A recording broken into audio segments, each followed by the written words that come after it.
अस्सलामुअलैकुम, कैसे हैं आप सब। उम्मीद है सब ठीक ठाक होंगे। आज हम बनाएंगे दही में डालने वाली फुल्कियाँ, जिसे पकौड़ियाँ भी कहते हैं। ये बिल्कुल बाज़ार जैसी क्रंची और क्रिस्पी बनेंगी, लेकिन क्वालिटी वाइज और हेल्थ वाइज बाज़ार से बहुत ज़्यादा अच्छी होंगी, क्योंकि बाज़ार वाले इसे काले और जले हुए तेल में फ्राई करते हैं, जो हमारी सेहत के लिए बिल्कुल भी नहीं अच्छा। आजकल लीवर की बीमारियाँ इसीलिए ज़्यादा फैल रही हैं, क्योंकि हम बाहर की फ्राई चीज़ें खाते हैं। इसे आप बना के स्टोर कर लें तो ये पूरा साल भी ख़राब नहीं होती हैं, सिवाय 2 माह के जो सावन के महीने होते हैं, उसमें तो हर चीज़ ही ख़राब हो जाती है।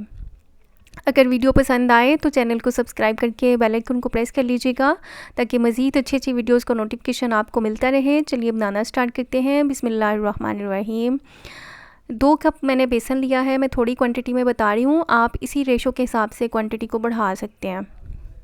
इसको पहले अच्छे से छान लेंगे,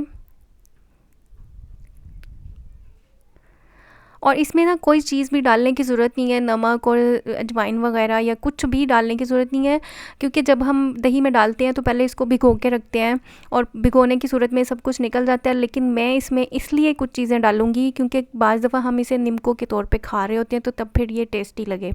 हाफ़ टी स्पून नमक डाला है, 2 से 3 चुटकी अजवाइन डाली है। इसको मिक्स करके इसमें पानी डालेंगे। अभी हम इसमें मीठा सोडा नहीं डालेंगे, वो आगे जाके डालेंगे। पानी हमने एक साथ में नहीं डाल देना, क्योंकि हमने इसको ना बहुत ज़्यादा गाढ़ा बनाना है और ना ही बहुत ज़्यादा पतला, मतलब आटे की फॉर्म में नहीं बनाना। उससे तो उसके दरमियान में, गाढ़े और पतले के दरमियान में हमने इसकी कंसिस्टेंसी रखनी, ये वाली इतनी। इसको अच्छे से मिक्स करने के बाद हम इसमें अब डालेंगे मीठा सोडा। मीठा सोडा आपने 2 कप में 3 से 4 चुटकी जितना डालना है, हाफ़ टी स्पून से कम। अब इसको इतनी देर मिक्स करना है इस तरह से कि इसका कलर थोड़ा सा वाइटिश सा हो जाए। ये देखें, इतना वाइटिश हो जाए। चम्मच से मिक्स करेंगे तो आसानी रहेगी, अगर बीटर से करेंगे ना तो बीटर टूट भी सकता है, क्योंकि ये ज़रा थोड़ा गाढ़ा है। ये देखें, इस तरह से जब रबड़ी सा बनने लग जाए ना, तब हमने इसको रख देना है 15 मिनट के लिए, और 15 मिनट के बाद इसको चेक करेंगे। इस तरह एक ड्रॉप पानी में डाल के, अगर तो ये पानी के ऊपर फ्लोट करने लग गया ना, तो समझे बैटर ज़बरदस्त बन के रेडी हुआ है। ये देखें, पानी पे फ्लोट कर रहा है, अब ज़बरदस्त है। इससे पकौड़ियाँ बहुत ज़बरदस्त बनेंगी। अब एक फ्राई पैन में ऑयल डाल के इसको हाई फ्लेम पे गरम कर लेंगे, और इस तरह का चम्मच ले लें, बड़े सुराख वाला हो। इससे ना ज़्यादा बनेंगी और जल्दी बन जाएंगी।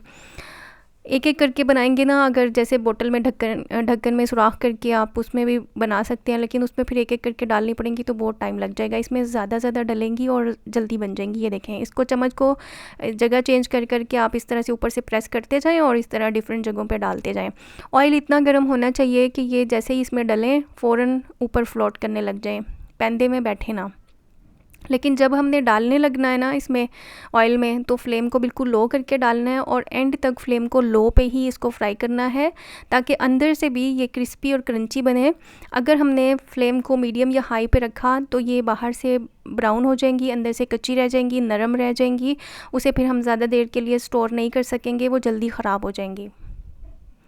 और डालते वक्त अगर ये एक दूसरे के ऊपर भी डल रही है ना, तो अपने परेशान नहीं हो जाना। ये बाद में जब फ्राई हो जाएंगी ना, तो ये खुद ही सेपरेट हो जाएंगी। अभी इसको नहीं छेड़ना। जब इस तरह से कलर थोड़ा सा चेंज होगा तो हमने इसको हिला देना है, ताकि सारी तरफ से अच्छे से फ्राई हो जाए। ये देखें, बिल्कुल बाज़ार जितना गोल्डन कलर इसका हो चुका है, गोल्डन ब्राउन कलर। अब इसको निकाल लेंगे। इसको पहले आप ना किसी परात में फैला के रख दें। जब अच्छे से ठंडी हो जाए, फिर आप इसे शॉपर में या जिप-लॉक बैग में, या कोई कंटेनर है तो उसमें डाल के आप इसे स्टोर करके रखें। यानी आपने इसको नमी से बचाना है। नमी से बचाएंगे तो ये पूरा साल भी ख़राब नहीं होंगी। अब मैं इसको तोड़ के दिखाती हूँ, इसकी आवाज़ सुने ज़रा।